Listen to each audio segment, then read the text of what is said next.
তোর স্বপ্নের ভ্রমরি মোর প্রেমেরও প্রহরী হৃদয়েরও বাগিচায় নাচি নাচি ঘুরি ঘুরি উড়ি উড়ি উড়ে যায় মন হারানোর ঠিকানায় ফাগুনেরও মোহনায় মন মাতানো মহুয়ায় রঙিন বিহুর নেশা কোন আকাশে নিয়ে যায় ফাগুনেরও মোহনায় ফাগুনেরও মোহনায় মন মাতানো মহুয়ায় রঙিন বিহুর নেশা কোন আকাশে নিয়ে যায় ফাগুনেরও মোহনায় ফাগুনেরও মোহনায়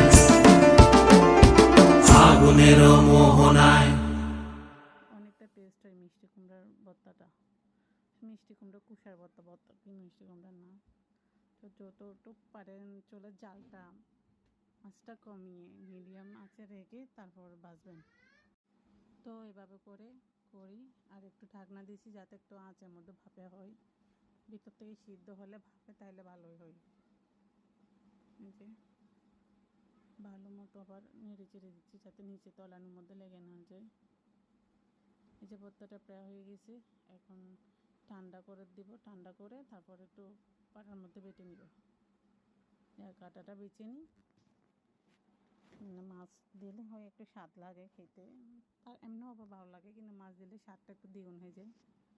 তো ভালো মতো বেটে নেব, কারণ এটা আমার বাচ্চারাও খুব পছন্দ করে ভর্তাটা। শুটকি ভর্তা, এই ভর্তা খুব পছন্দ ওদের।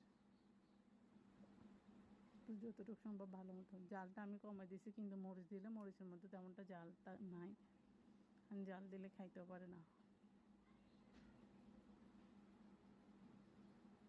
ভালো মতো বেটে নিছি।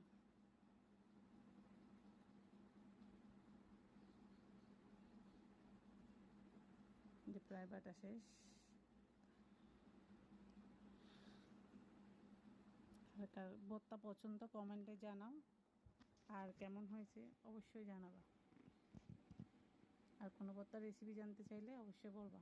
ধন্যবাদ সবাইকে।